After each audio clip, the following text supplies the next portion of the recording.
How's it going, everybody? It's Kamzambata here with Frontrunner News as we now look ahead to the crucial game that sees Bafana Bafana in action, firstly against Ghana, and then it'll be against Sudan that they're in action with a Sudanese side that have won their fifth game, right? They've played 5 out of 6 Sudan, and they're now sitting on 9 points, tied with South Africa and Ghana. So they've played a game more than the two teams above them, who aren't above them by any more means than a game less played. Maybe in the instance of Ghana, you have a better goal difference. South Africa might be in that position as well once they play their game. But helping me to dissect and look ahead to this one is none other than SABC commentator Brian Mofokeng, who joins me via Zoom. Good day, Brian. This is Wednesday afternoon, and we're speaking. News just coming in that Sudan have gotten themselves a victory that's got them tied with the teams above them. What do you make now with that new information of the situation in that group, sir? Welcome.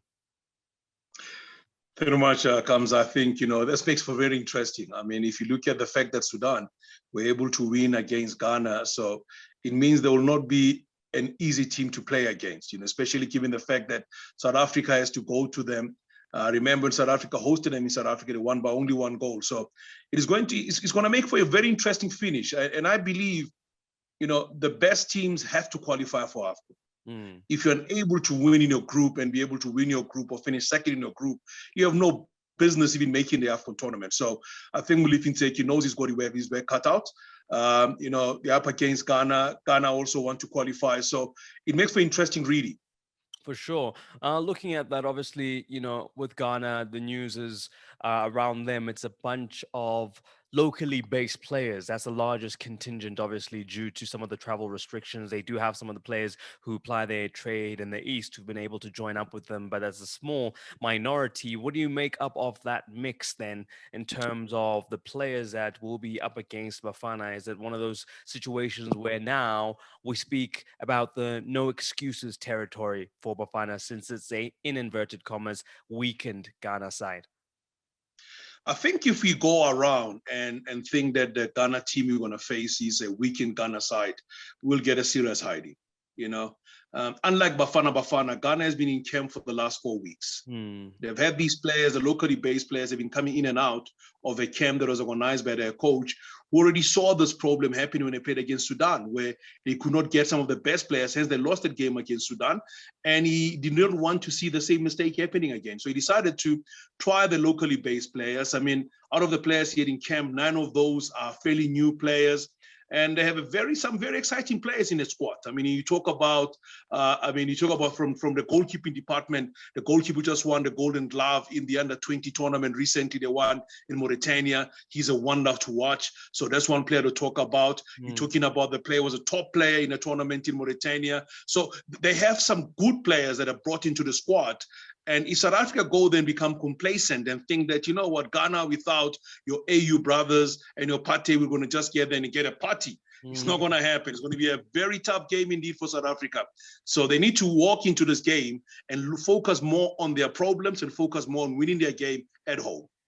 Okay, and then let's talk about how COVID has impacted, obviously, the South African team. There's certain players who've not been able to come into the camp, the likes of which, latest now is Bongani Zungu. He joins the likes of Tulani Serero and Keegan Dolly.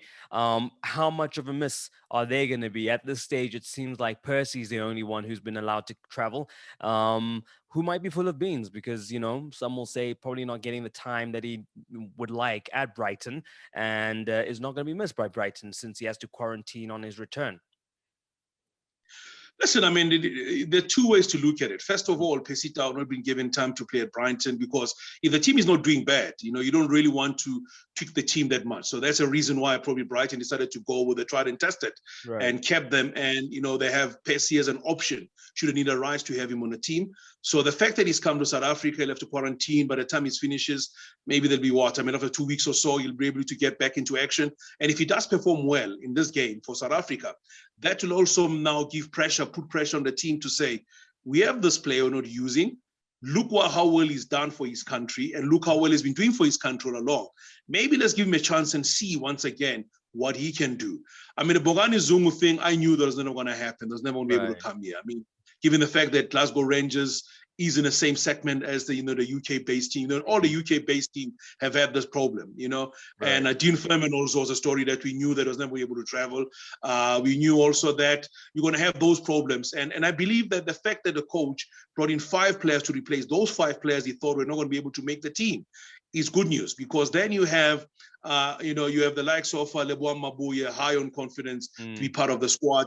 You have Kutumelo who's been doing very well for Maritzburg United, part of the squad. Vincent Poole has been doing very well for the Buccaneers. He's part of the squad as well. So those players have been brought in. I believe that, these are the players that have been given a second chance because they were never part of the squad. So, like they always say in this world, sometimes when things don't go well for somebody else, then that's a good thing for you because you're going to walk in there and be able to do something. Right. So, the problem of COVID is not only affecting South Africa, it's affecting everybody. And the European countries, the teams in Europe have decided to say, we want to keep our players, especially if you look at the business end of the league seasons, and also some of those are playing in different competitions, where you're talking about the Champions League, they're talking the Europa League, they're also playing in in their respective trophies, cup competitions, their own countries. So it's always going to be very tricky to try and juggle things around. Does a player decide to say to his team, what? If you don't allow me to go and join my teammates, my countrymen, and play for my country, I'm walking away. Your country, after this, what happens? The team decides to terminate your contract. Who's going to take care of you? For sure. Let's talk about what we lost to injury as far as productivity in front of goal in Kermit Erasmus and Bradley Hobla. Just how much of a miss are they going to be? I see, obviously, we've spoken about Mabo. We've just referred to him as being high on confidence. He's been brought in alongside Kutumela, but it's not quite like for like. In terms of goal productivity, how much are we going to miss those two? I think if you look at Thabiso Kutumela, he's more like a Kemet Erasmus. Right. The difference is that Maboya is not going to be your Bradley Grobler. Of course. Bradley Grobler's aerial prowess is something else. His reading of the game, his runs off the ball also is very good. You're going to miss that from a South African point of view. But I think they also give a chance for the likes of Lyle Foster, to say, yeah, you are given a chance to come here. And, the first time he had a start for South Africa, got injured in the first 7 minutes. He was replaced in a friendly match. So this time around, he could have a chance to play there because he's more of a player that looks like a Bradley Grobler. And you've got Rezecha Maldin also, who's high on confidence given how he's performing at his team. Right. So I believe that, with the squad that we have, the only disadvantage that we have from a South African point of view, I believe Ghana have a huge advantage. Richard Ofori knows our players very well. I've been playing in South Africa, having played in Maritzburg United, now at the Buccaneers, has done very well. You also have Ajay, who's a part of the Ghana squad, played for Cape Town City FC. When Cape Town City won the TKO the first season when they were formed, he was part of the squad. So there'll be a lot of insight they'll have on the South African players. So that's one thing we need to be very careful, that you don't go there and become complacent. That South Africa needs to try and win the game as early as possible and forget trying to be all trickery and all that stuff, because that might just be a problem for us. But the advantage that we have also is that, while you don't have a Bradley Grobler or a Kemet Erasmus, we have a Thabiso Kutumela who can run can run very well off the ball, can get into those positions, a speedy player. Vincent Poole will also be an option for us going forward. Dean Furman not there. You have Andile Jali there, who could be joined by Mutobi Mvala. So we have a lot of options. And there's also the nice thing about this is that Mulifi Ntseki, having coached the under-17s, he knows a lot of these youngsters, from Luther Sings to Sipho Mbules to Lyle Foster. So it is good to have a coach who has coached at junior level, being the head coach of Bafana Bafana.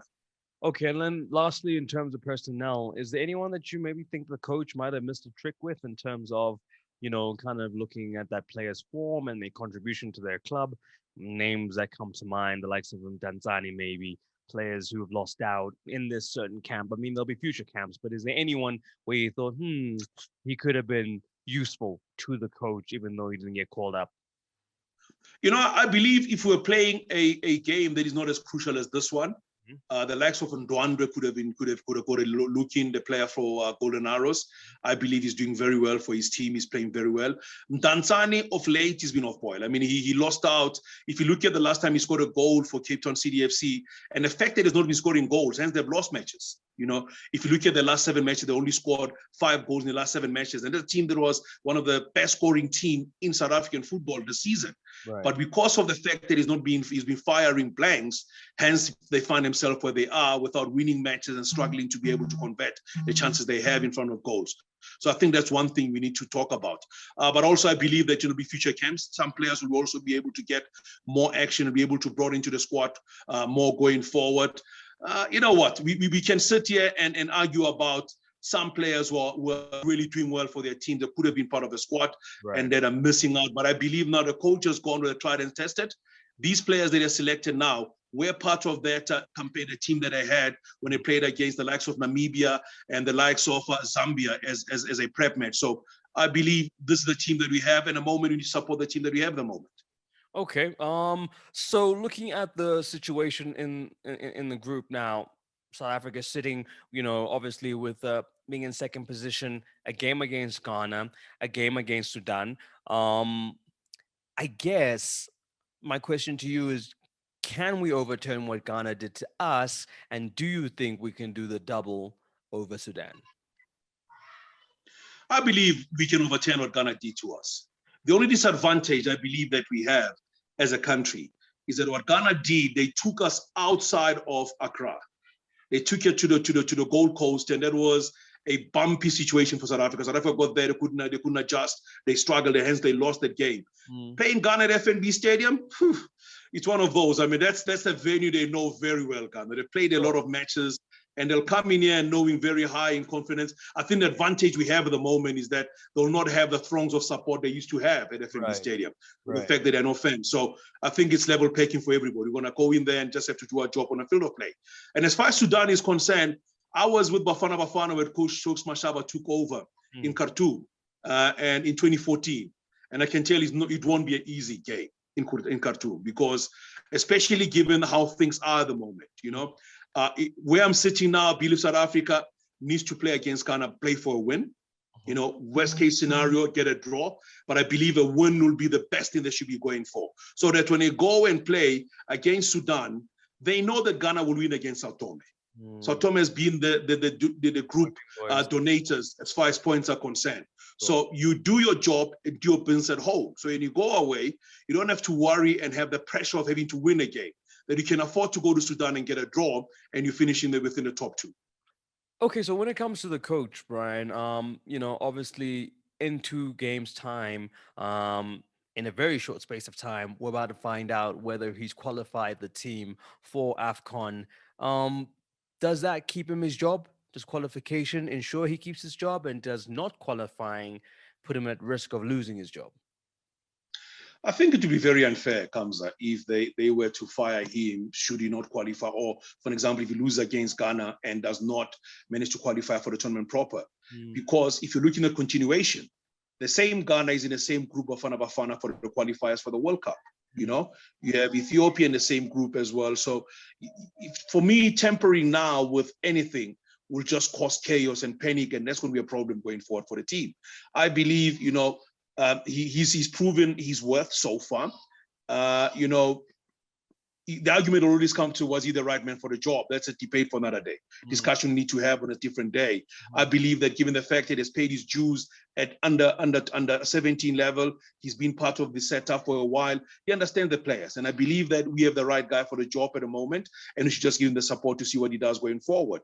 Because now tinkering and changing anything now is too late. The World Cup qualifiers are coming, and thick and fast.